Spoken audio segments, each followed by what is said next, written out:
Hello बच्चों। हम अग्निवीर के लिए फिजिक्स पढ़ रहे थे और फिजिक्स में हमने 2 चैप्टर कंप्लीट कर लिए थे।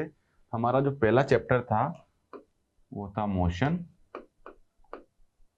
और दूसरा हमने पढ़ा था मैटर। इन दोनों चैप्टर्स को हमने अच्छी तरह से पढ़ा था और इनके न्यूमेरिकल्स भी किए थे। आज का हमारा अगला चैप्टर होगा जनरल प्रॉपर्टीज ऑफ मैटर, यानी कि पदार्थ के सामान्य गुण।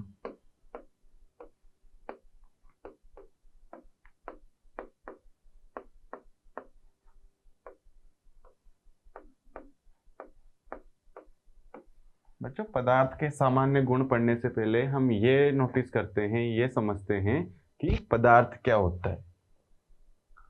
बच्चों, हमने पिछली यूनिट में भी ये डिस्कस किया था कि पदार्थ होता क्या है।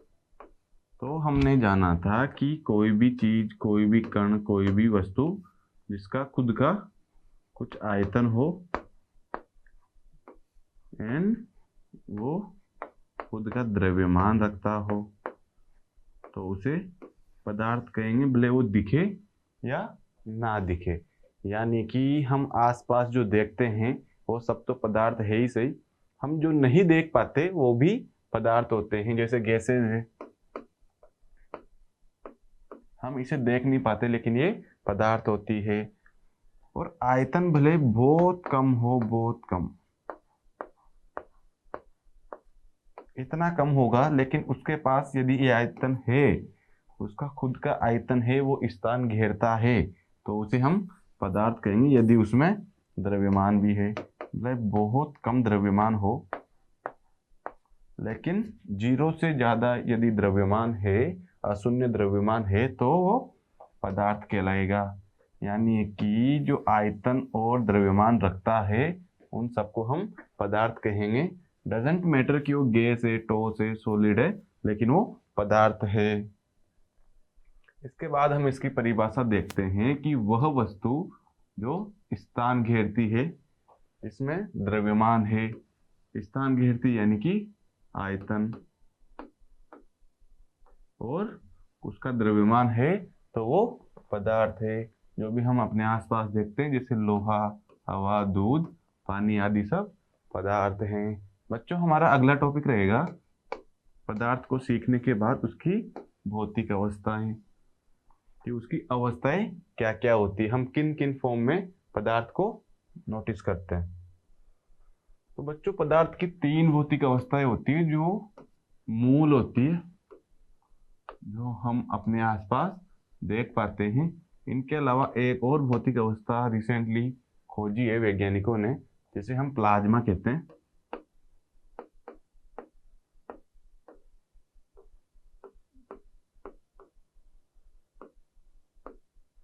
जो फिलहाल हमारे काम की नहीं है, लेकिन हम फिर भी इसको पढ़ेंगे। तो सबसे पहले हम टॉस की बात करें बच्चों। टॉस को हम इस प्रकार समझते हैं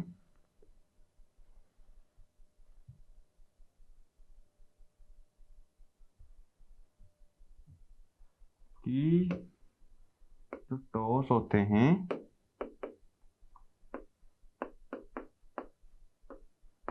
उनका आकार निश्चित होता है,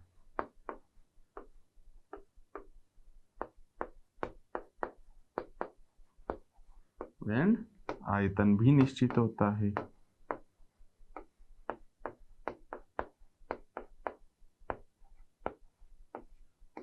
तो हम किस प्रकार कहेंगे कि ये टॉस है? जैसे हमने अपने आसपास ईंट को देखा है, ईंट एक फिक्स होता है, उसका शेप फिक्स होता है और उसका आयतन भी फिक्स होता है कि वो कितना स्थान घेरेगी। तो उसे हम देख के कहते हैं कि ये सॉलिड है या ठोस है। इसी प्रकार से हम अपने आसपास, हम पानी पीते हैं, जूस पीते हैं, उसे देख के, उसे महसूस करके पी के हम क्या कहते हैं कि ये लिक्विड है, यानी कि द्रव है। इसी प्रकार से हम सांस लेते हैं, तो हम सांस में ऑक्सीजन लेते हैं और ये गैस होती है। तो हम किन मापदंडों के आधार पर ये डिसाइड करते हैं कि इसको गैस बोलना है, इसको लिक्विड बोलना है, इसको ठोस बोलना है? तो वो आइए उसको पढ़ते हैं कि द्रव्य की वह अवस्था जिसका आकार एंड आयतन दोनों निश्चित होते हो तो उन्हें सॉलिड कहा जाएगा, ठोस कहा जाएगा।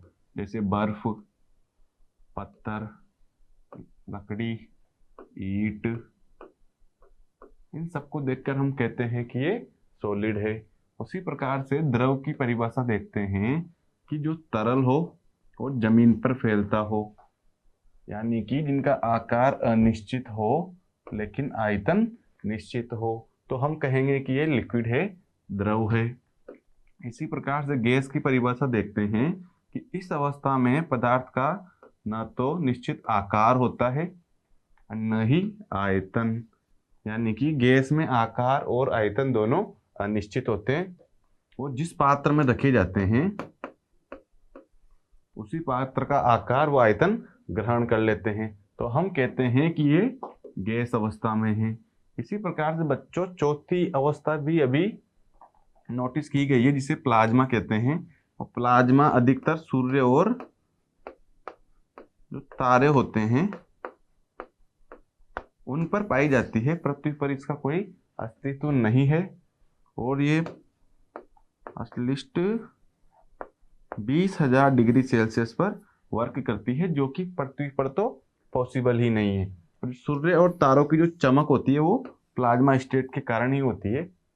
आइए पढ़ते हैं कि प्लाज्मा अवस्था का तापमान लगभग 20,000 डिग्री सेल्सियस तक हो सकता है।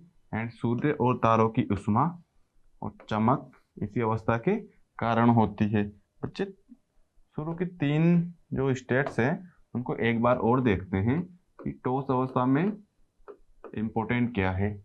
ये तो हम पढ़ चुके हैं कि किनका आकार निश्चित होता है, किनका नहीं होता। लेकिन ठोस में जो कण होते हैं, जैसे ठोस का हम फोटो बना रहे हैं, इनमें जो कण होते हैं बच्चों पास पास होते हैं।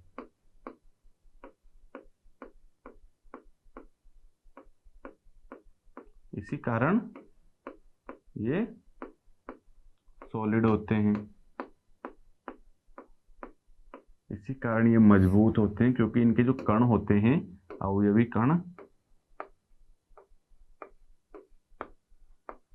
अवयवी कण कह दो, अणु कह दो या परमाणु कह दो, वो बहुत पास पास होते हैं और अपनी जगह पर ही रहते हैं। द्रव में वो कण आपस में फैल सकते हैं, इधर उधर गति कर सकते हैं, इसलिए द्रव सॉलिड फॉर्म में नहीं होता, लिक्विड में होता है, क्योंकि वो उनके जो अवयवी कण हैं वो आपस में फैल सकते हैं। लेकिन जो गैस होती है उनके अवयवी कण थोड़े आवारा टाइप के होते हैं और वो इधर उधर उड़ते रहते हैं, इसलिए इनका आकार और आयतन दोनों अनिश्चित होते हैं।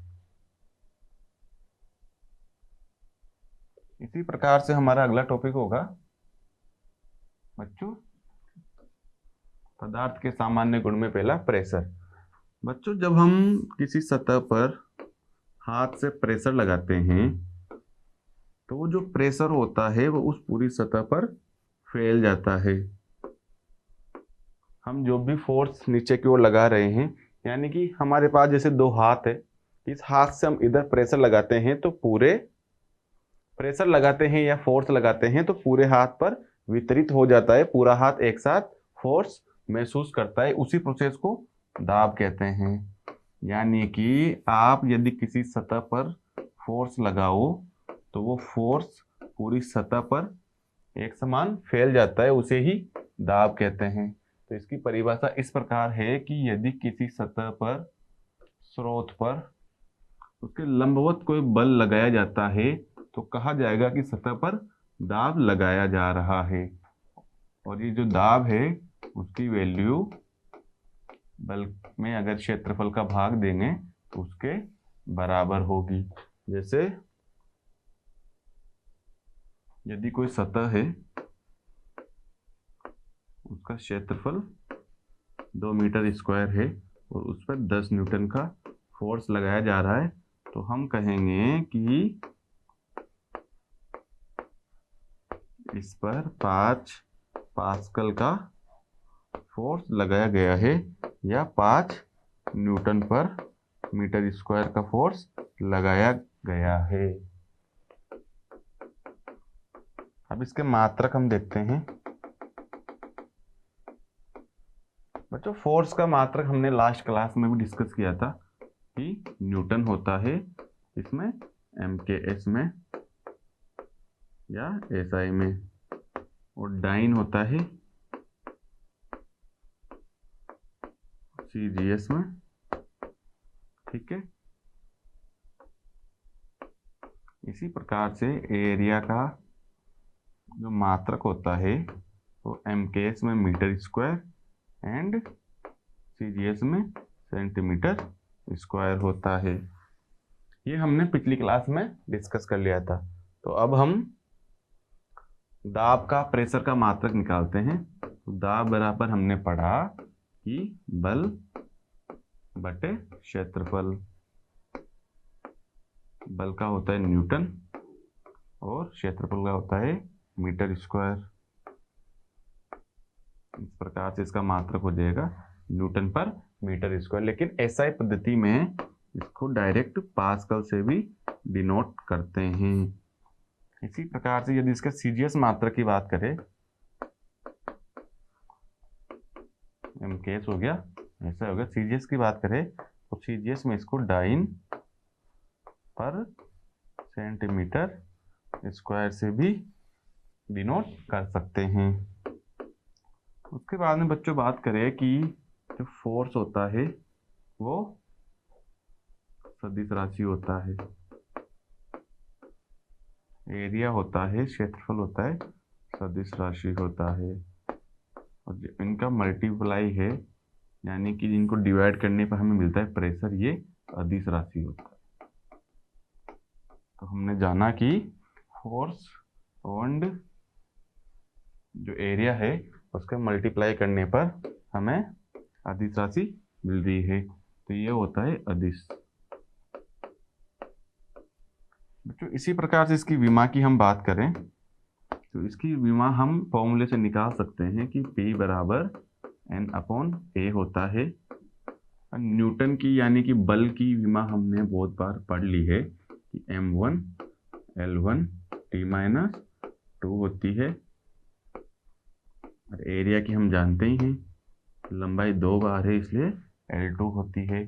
तो P की विमा हमें मिलेगी M1 L-1 T-2। बच्चों आप इस तरह से सभी जो भौतिक राशियां हैं जो भी आपको दिखती है, आपके फॉर्मूले आते हैं, उनकी आप विमा अच्छे से निकाल सकते हैं। और एक बार की हमें वैल्यू दी हुई है। बच्चों बार भी प्रेशर का ही मात्रक होता है। एक बार की वैल्यू हमें दी हुई है 10⁵ न्यूटन पर मीटर स्क्वायर, या फिर 10⁵ ये पास्कल। इस प्रकार हमने पढ़ा कि प्रेशर क्या होता है, कैसे कार्य करता है, इसका फॉर्मूला क्या होता है, SI मात्रक क्या है, विमा क्या है, और सदिश या अदिश राशि कैसी है। इसके बाद हम पढ़ेंगे कि इस पर एग्जाम्पल्स कौन से हैं, हम अपने आसपास कैसे प्रेशर को नोटिस करते हैं। तो बच्चों जो ट्रक होते हैं उनकी कंपनीज उनके टायर चौड़े बनाती है, क्योंकि इनमें बहुत वेट होता है, टन्स में होता है, 20 टन 40 टन 50 टन, बहुत टन में वेट होता है। और 1 टन में कितना होता है, 10 × 100 kg, यानी कि 1 टन में हो गया 10,000 ग्राम, 10,000 किलोग्राम। तो जो इतना टन होता है, तो उनको अगर हम पतले टायर बनाएंगे उनके, तो टायर पूरे वेट का प्रेशर झेल ही नहीं पाएंगे और टूट जाएंगे। इसलिए उनके टायर चौड़े बनाए जाते हैं ताकि वो प्रेशर एब्जॉर्ब कर सके और लंबे समय तक टिक पाए। इसलिए उनके जो टायर है वो चौड़े बनाए जाते हैं। बच्चों जो फ्लाइट में यात्रा करते हैं तो वो तल से बहुत ऊंचाई पर होते हैं और उनका प्रेशर बहुत कम होता है। हम जो प्रेशर फील करते हैं वो बहुत हाई होता है। तो जो फाउंटेन पेन है उसकी बनावट हाई प्रेशर के हिसाब से होती है, वो धरती पर बनाया गया है और जब वो फ्लाइट में जाते हैं तो उसका प्रेशर वहाँ के लो प्रेशर के कारण अपने आप बाहर आने लगती है उसकी शय, कि वो प्रेशर नहीं झेल पाता और उसकी शय बाहर आने लगती है। इसलिए फाउंटेन पेन से शय रिसने लगती है, क्योंकि ऊंचाई बढ़ने पर वायुदाब कम होता है। और यही कॉन्सेप्ट कोई अगर बीपी का पेशेंट है, हाई या लो बीपी का, उसके साथ भी है कि उसे ऊंचाई बढ़ने पर वायुदाब कम होता है और उसे सांस लेने में दिक्कत होती है और उसकी जान भी जा सकती है, इसलिए उसे मना किया जाता है और इसी कारण उसको नाक से खून भी आने की संभावना बनी रहती है। तो इस प्रकार हमने देखा कि वायुदाब या दाब क्यों जरूरी होता है। इसी प्रकार से हमने ओवरऑल दाब की बात की। अब हम स्पेशली द्रवों की बात करेंगे कि उनमें दाब किस प्रकार कार्य करता है। तो जो फॉर्मूला हमने पहले पढ़ा था कि F/A इज इक्वल टू दाब, वही फॉर्मूला द्रव के लिए है। ठीक है, कि प्रति इकाई क्षेत्रफल पर लगने वाले बल को द्रव का दाब कहते हैं। क्योंकि ये द्रव है, लिक्विड है, तो इनमें फॉर्मूले में चेंज है, क्योंकि इनमें घनत्व भी मैटर करता है। बच्चों, हम घनत्व को डिटेल से भी थोड़ी देर में पढ़ने वाले हैं। हमारे इस यूनिट में घनत्व भी हमारे यूनिट का पार्ट है।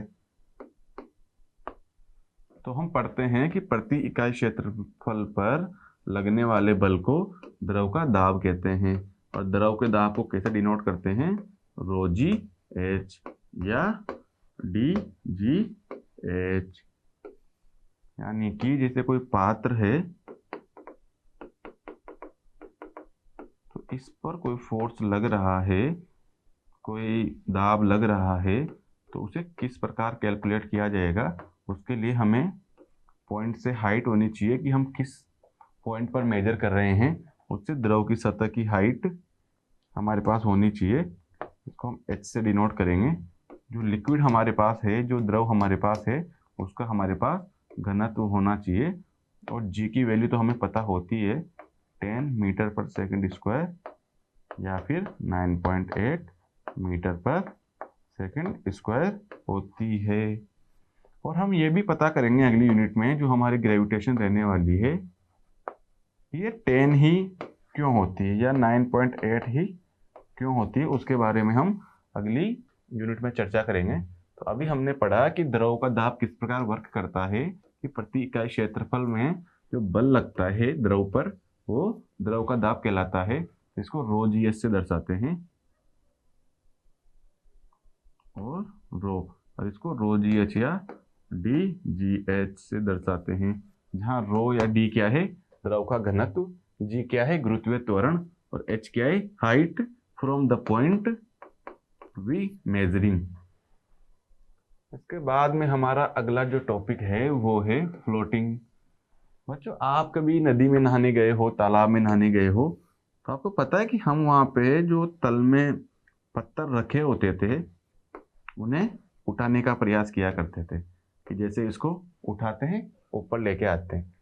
तो हम जब इसे ऊपर लाते थे तो इसका जो एक्चुअल भार होता था, एक्चुअल इसका द्रव्यमान होता था, उससे हम कम फील करते थे कि इसका द्रव्यमान कम है।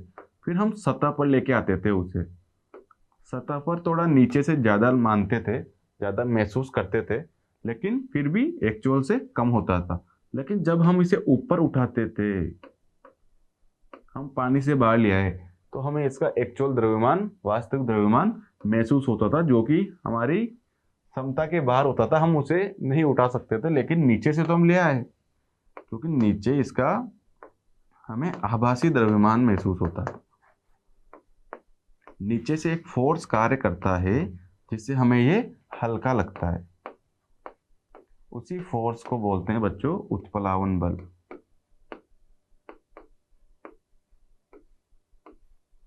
वो उत्प्लावन बल ही था जो हमारी बचपन में मदद करता था और पत्थर हम उठा पाते थे। तो उसके कंसेप्ट को देखते हैं बच्चों।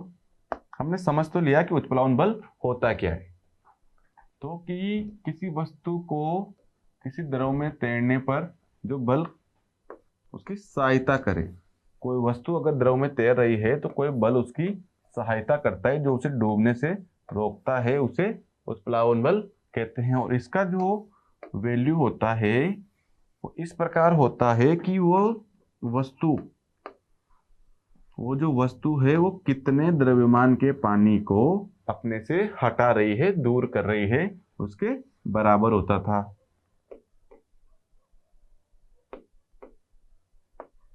यानी कि किसी वस्तु का किसी द्रव में तैरने को प्लवन बल कहते हैं। और प्लवन बल वस्तु के भार एवं द्रव के उत्सेप समझ में नहीं आए, इसे अपथ्रस्ट भी कहते हैं। यानी कि द्रव और वस्तु के भार में जो अपथ्रस्ट होता है, उत्सेप होता है, उस पर निर्भर करता है। इसे समझाने के लिए आर्किमिडीज नामक वैज्ञानिक ने एक सिद्धांत दिया था कि जब किसी वस्तु को द्रव में आंशिक, ये सतह है, यदि वो पत्थर यहाँ पे है तो इसे आंशिक डूबा हुआ कहेंगे, और पूरा डूबा हुआ है, उसके ऊपर भी पानी है, तो हम कहेंगे कि ये पूर्ण रूप से डूबा हुआ है। यानी कि जब किसी वस्तु को द्रव में आंशिक या पूर्ण रूप से डुबाया जाता है तो उस वस्तु पर विस्थापित द्रव, जो उस वस्तु द्वारा द्रव विस्थापित किया जा रहा है, जैसे हम गिलास में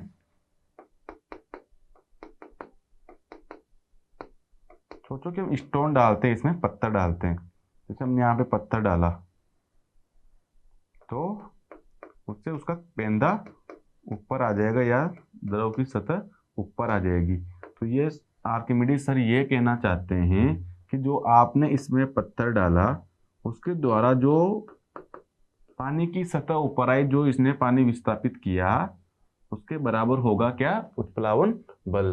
पूर्ण रूप से डुबाया जाता है तो उस वस्तु पर विस्थापित द्रव के आयतन के बराबर एक बल कार्य करता है।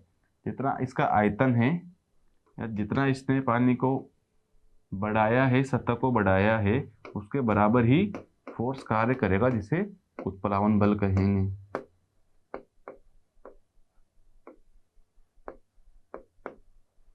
यदि आप कभी नहाने नहीं गए तालाब में, या कभी कुएं में नहाने नहीं गए, नदी में नहीं गए, तो आज आप घर पर बाल्टी लेके उसमें भी किसी स्टोन को डालकर पानी भर के ये महसूस कर सकते हैं कि नॉर्मल से कम हमें वेट पानी के अंदर लगता है। तो हम पढ़ते हैं कि जब किसी वस्तु को द्रव में आंशिक या पूर्ण रूप से डुबोया जाता है तो उस वस्तु पर विस्थापित द्रव के आयतन के बराबर एक फोर्स कार्य करता है, एक बल कार्य करता है, जिसे उत्प्लावन बल या उत्सेप बल कहते हैं, जिसके कारण वस्तु पानी में हल्की प्रतीत होती है। जितना उसका एक्चुअल वजन होता है उससे कम वजन प्रतीत होता है। जैसे कि जो समुद्री जहाज होते हैं वो अपने द्वारा पानी को हटाते हैं, तीखे तीखे होते हैं और पानी को हटाते हैं, उस कारण उनको पानी भी सहायता करता है कि वो ऊपर उठे हुए रहें और वो स्पीड से चल पाते हैं। इसी कारण उनकी स्पीड ज़्यादा हो पाती है। समुद्री जहाज की गति में वृद्धि आर्किमिडीज सिद्धांत के उदाहरण है, उन्हीं के कारण होती है। तो बच्चों, हमने आज प्लवन बल तक पढ़ लिया और आज थोड़ी तबीयत भी नासाज है, तबीयत भी थोड़ी खराब है, तो इसलिए आज हम इतना ही पढ़ेंगे। अगले लेक्चर में हम पढ़ेंगे इसके आगे की प्रॉपर्टी और पहले का भी रिवाइज करेंगे। थैंक यू बच्चों, आप इसी तरह पढ़ते रहिए और अच्छे से मेहनत करिए। इंडियन आर्मी का सपना आपका जरूर पूरा होगा यदि आपकी मेहनत पूरी लगन से कर रहे हैं तो। थैंक यू बच्चों, जय हिंद।